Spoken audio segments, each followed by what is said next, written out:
So our second snippet for this week is going to look at the 2012 election, which is an odd contest in a lot of ways. Obama was much less popular than he was in 2008, but the Republican Party isn't terribly popular either. The Congress is perceived as too conservative.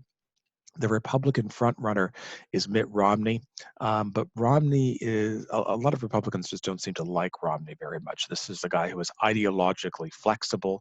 He had been quite liberal in the 1990s.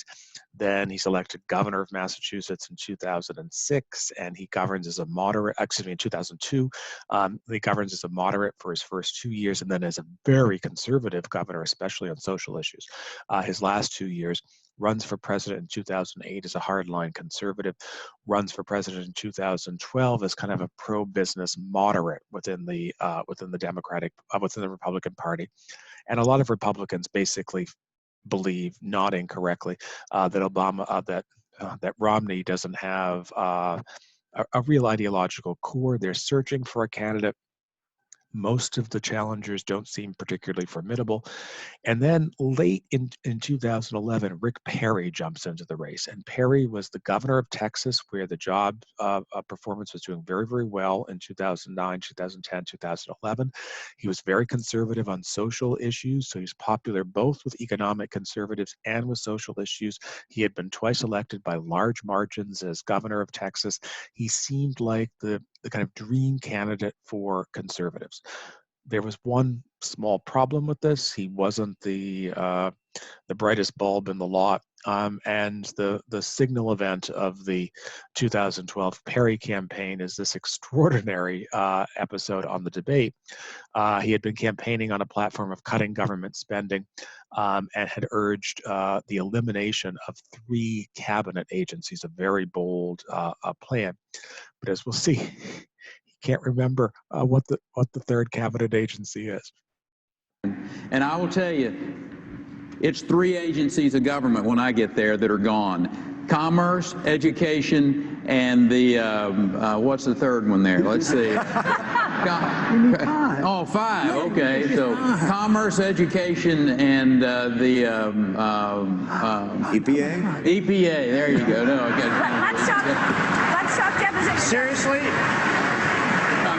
Is EPA the one you were talking about? Or? No, sir. No, sir. We were talking about the agencies of government. EPA needs to be rebuilt. There's no doubt about that. But you can't name the third one? The third agency of government, Yeah. I would do away with the education, the commerce, and let's see. I can't. The third one I can't. Sorry. Oops. This exchange pretty much finishes Perry's campaign for unsurprising reasons, and Romney gets the nomination. Here you can see the final map. Romney wins all of the blue states. His major challenger is a very, very conservative ex-senator from Pennsylvania named Rick Santorum. If you look at this map closely, you'll see something that looks pretty similar. The 2008 map, the states carried by the social conservative Mike Huckabee, very similar to the Santorum states in 2012. And the former speaker, Newt Gingrich, carries his home state and neighboring state of South Carolina, but ultimately is undone by Romney. And Romney's goal is basically to say, look, I'm a wealthy venture capitalist. I've turned around the economy of Massachusetts. I've rescued all of these businesses. He had rescued the Salt Lake City Winter Olympics when it was in difficulty. He was going to run as sort of this can-do figure. The problem is that because he was a finance capitalist, he definitely had created some jobs, but he had also, as finance capitalists do, built companies and stripped them down, caused people to lose jobs.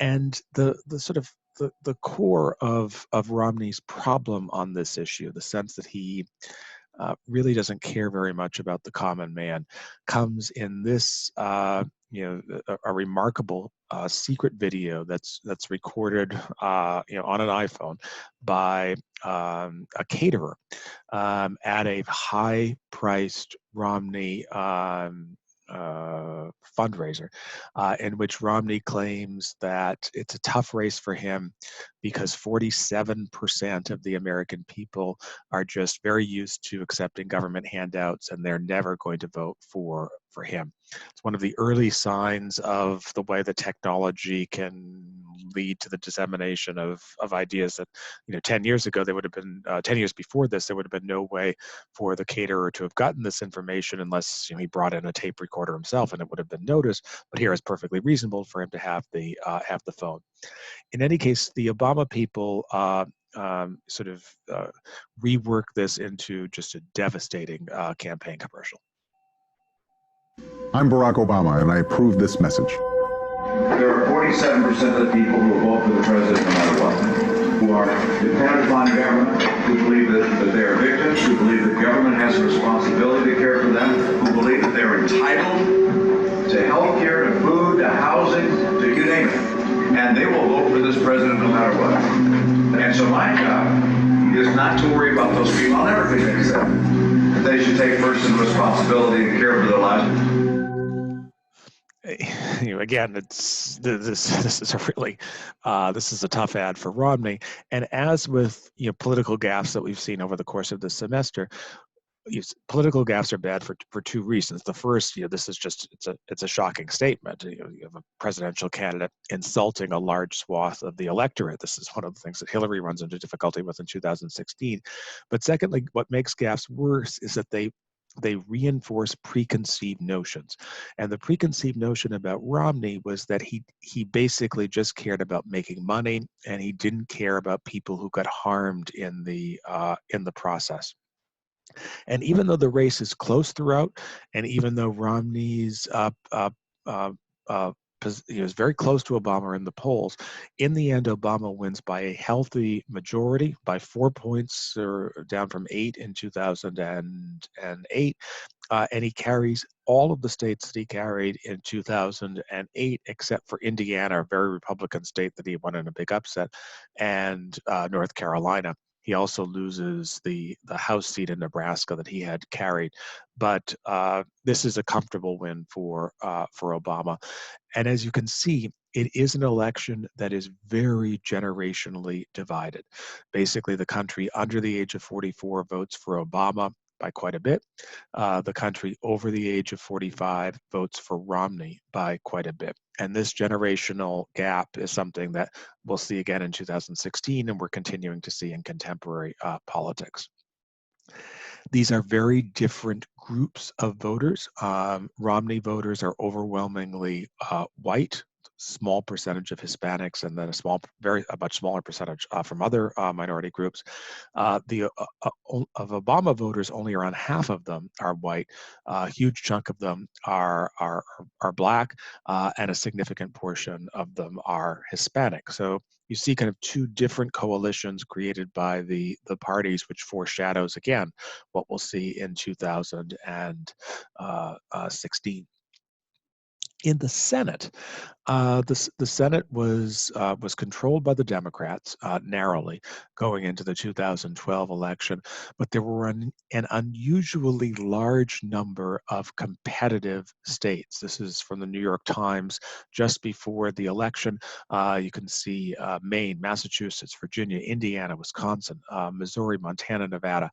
All of these states were seen as swing states. They might go Republican, they might go Democrat. In the end, the Democrats win 7 of these 8 states. They only lose Nevada. And in some of these states, especially the two most conservative of them, Missouri and Indiana, the Democrats are helped when the Republicans nominate very conservative candidates who are just out of step on social issues, much like Ken Buck, the guy we saw, homosexuality being like alcoholism in Colorado, although the key issue in 2012 is not gay rights, but instead women's rights issues, and especially abortion. And the kind of devastating remark comes from the Republican nominee for the Senate from Missouri, a guy named Todd Akin, a very conservative congressman. Missouri is a very conservative state, and he was asked about what kind of exceptions he would support with regards to abortion.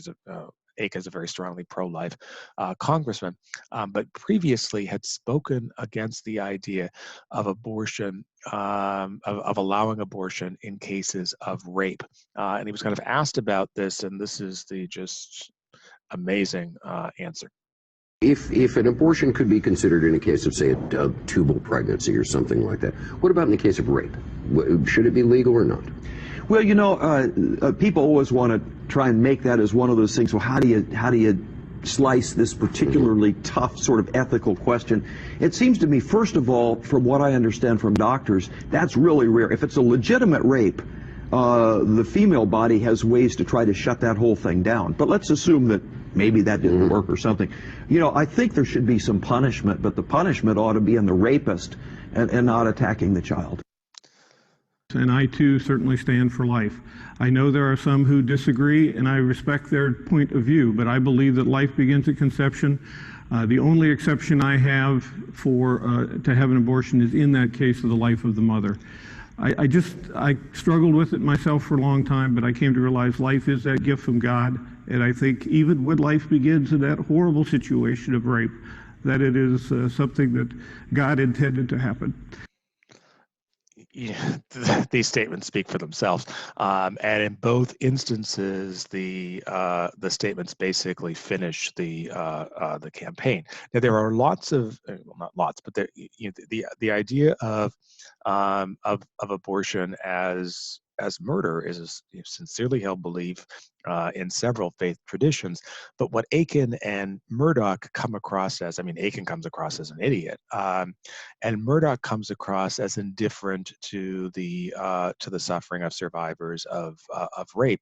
And in both instances, their Democratic opponents, who otherwise were not terribly strong candidates and would both lose their seats in 2018, are able to get through.